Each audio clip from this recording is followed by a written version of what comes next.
بسم اللہ الرحمن الرحیم۔ السلام علیکم۔ میرا نام ڈاکٹر ذیشان احمد رضا ہے۔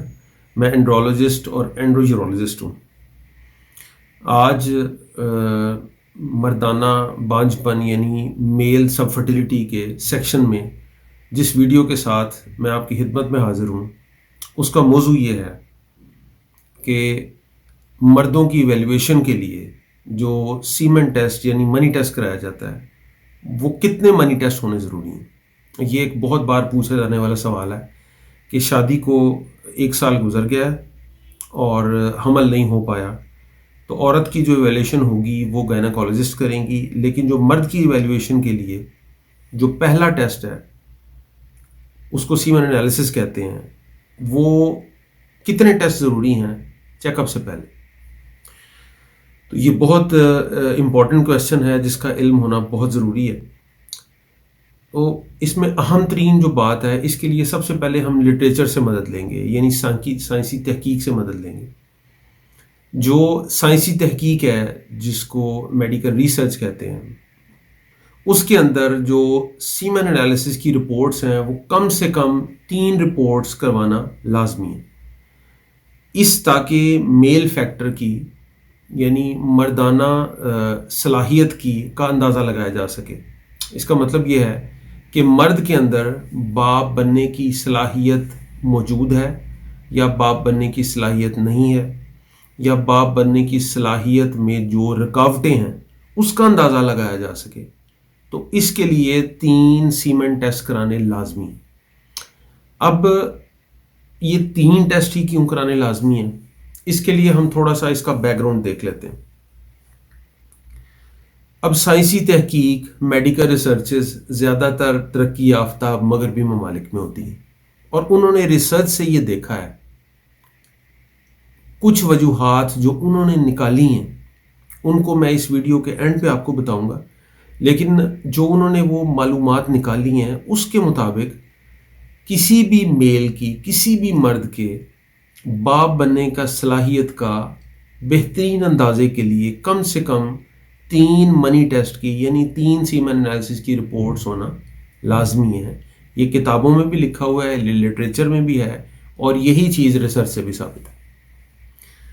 تو اب یہ جہاں کی ریسرچ ہے وہ چونکہ ترقی یافتہ اور مغربی ممالک ہیں، وہ لوگ 3 سیمن انالیسس کی رپورٹس کروا لیتے ہیں عام طور پر۔ اس کی وجہ یہ ہے کہ ان کو بہت زیادہ عام طور پہ مالی حالات میں تنگی کا سامنا نہیں کرنا پڑتا۔ ان کی سوسائٹی میں، ان کے جو سماج ہے، ان کا جو معاشرہ ہے، اس میں کپل کے اوپر یعنی اس جوڑے کے اوپر بچہ نہ ہونے کا بہت زیادہ بوجھ نہیں ہوتا، یعنی بہت زیادہ ان کے اوپر سوسائٹی کی طرف سے پریشر نہیں ہوا کہ بچہ کیوں نہیں ہوا۔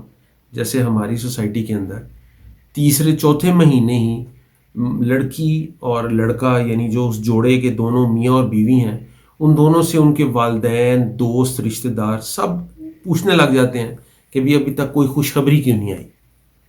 اب یہ صحیح کرتے ہیں یا غلط کرتے ہیں، یہ اس ویڈیو کا موضوع نہیں ہے، لیکن ہم یہ ہے کہ سوسائٹی میں مغربی ممالک میں ایسا پریشر، ایسا دباؤ عام طور پہ نہیں ہوتا، اور وہ افورڈ بھی کرتے ہیں، اور کچھ بنیادی ٹیسٹ عام طور پہ ان کے جو ان کا ملک ان کو انشورنس فراہم کرتا ہے اس کے اندر بھی بعض دفعہ ہو جاتے ہیں۔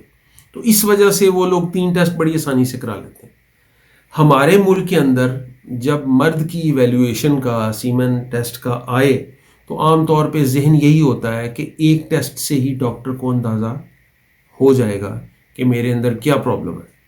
اب ایک ٹیسٹ اور 3 ٹیسٹ، ان دونوں کے درمیان کیا فرق ہے؟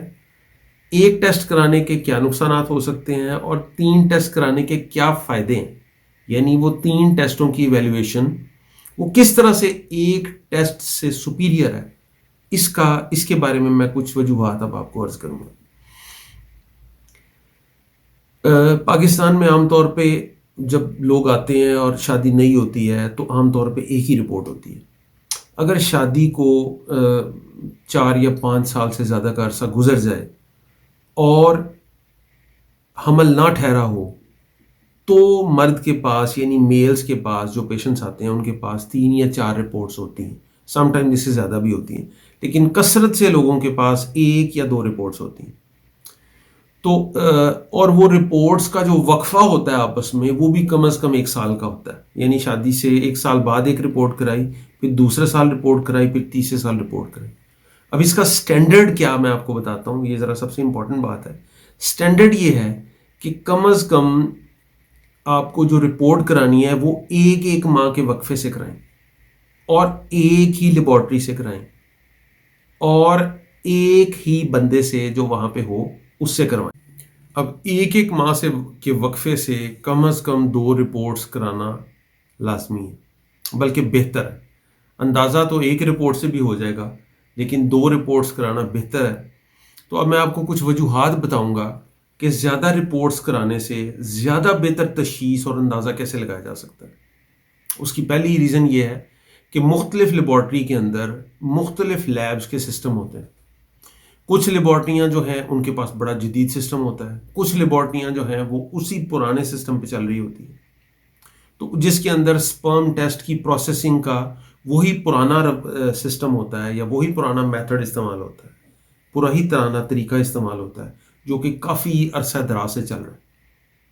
اب چونکہ نئی ٹیکنالوجی، نیا سسٹم اور نئے میتھڈز آ چکے ہیں جو کہ بہتر انداز میں سیمن انالیسس کی بالکل ایگزیکٹ رپورٹ آپ کو بتا دیتے ہیں، اور یہ چیز پھر بعد میں تشخیص میں مدد کرتی ہے.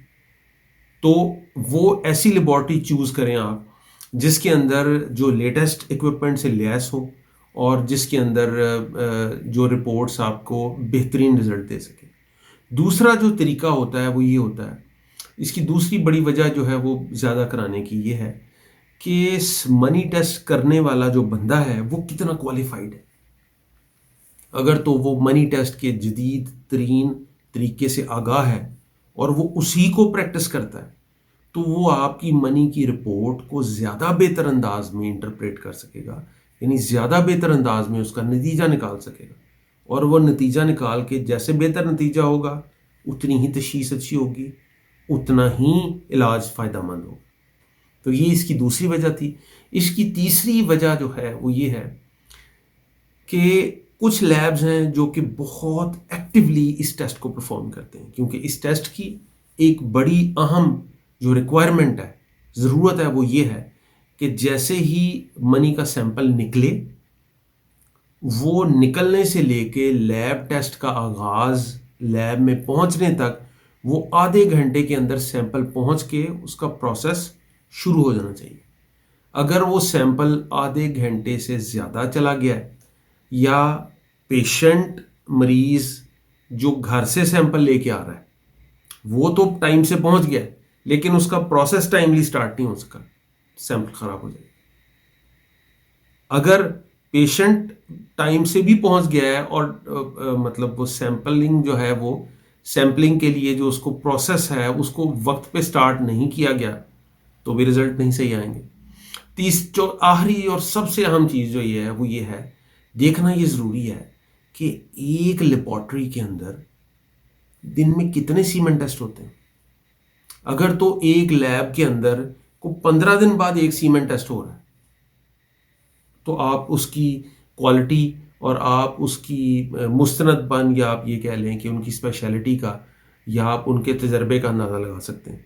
وہی ایک لیبارٹری کے اندر ایک دن میں کم از کم 10 سیمپل آ رہے ہیں اور 10 ٹیسٹ ہو رہے ہیں، تو وہاں کا عملہ اور وہ زیادہ تجربہ کار ہوگا بہترین نتیجہ نکالنے میں.